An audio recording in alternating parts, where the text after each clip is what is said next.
Zdravo dragi moji, dobrodošli na kanal. U današnjem videu delim sa vama recept za najsočnije i najukusnije pečeno meso iz rerne. Mislim da ćete se oduševiti i ovi prvi kadrovi, ne znam šta da vam kažem, osim da obavezno isprobate ovaj recept. Ja sam ovdje imala 3 malo veće krompira, iseckala sam ih na neke srednje kocke. A zatim sam uzela i 2 male šargarepe. Njih i ne morate, ja sam imala pa eto čisto da ih potrošim.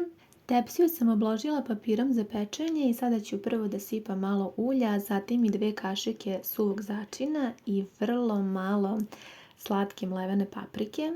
Od suvog začina dodajem bosiljak i peršun, to je bilo po mom izboru, vi možete i nešto drugo i sada dobro ovako uvaljajte u začine krompir i šargarepu, pa poređajte ovako sa strane tepsije, ostavite sredinu praznu.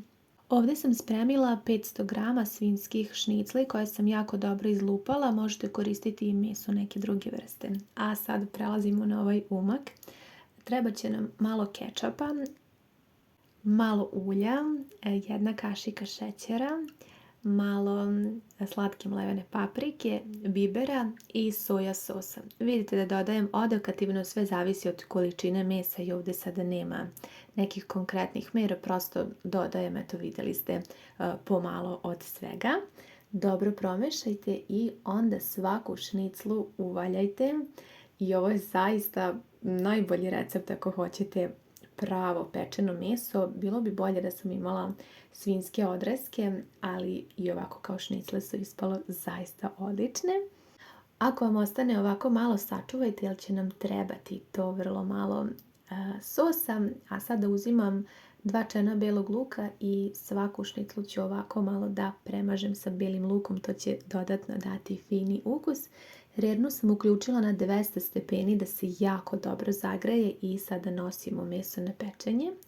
U ostatak ovog sosa dodat ću vrlo malo sirćeta, pa ću sve to da promešam i kažem da ostavim jer ću sa time da prelijem šnicle nakon 30 minuta kada budem ih preokrenula u rerni.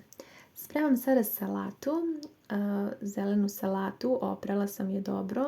Koristim 2 kašike ulja, zatim 2 kašike sirćeta i ja stavljam 2 male kašike šećera. Verovatno ćete se sada jako iznenaditi, ali eto, to je recept još od moje bake i mi prosto tako jedemo salatu. Vi ako koristite so, onda samo stavite so, a ako želite da malo eksperimentišete, obavezno probajte, po meni je ovo jako ukusno, ali kažem, to je navika iz mog detinjstva.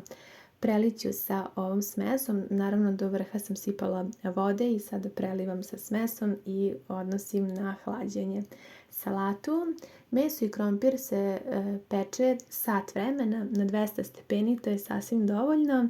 Sa onom smesom nakon 30 minuta sam još premazala šnicle i evo, nakon sat vremena imamo božanstveno meso, znači kao da ste pekli u najboljoj roštiljnici. Verujte mi, vidjet ćete u ostatku videa koliko se meso topi, koliko je ukusno.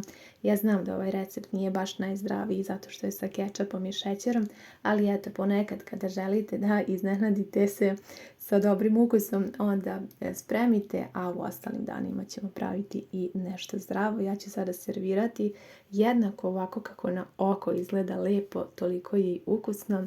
Predlažem vam da obavezno isprobate ovaj recept, ne znam da li ste spremali nešto slično. Ako niste, kažem, šteta je da ne probate jer zaista ukus je neverovatan i toliko je to meso saftno. Evo sada ćemo zajedno da probamo.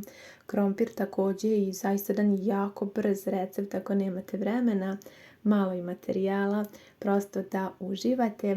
Hvala vam mnogo što ste pogledali ovaj video. Javite mi vaše utiske i ljubim vas sve puno, prijetno.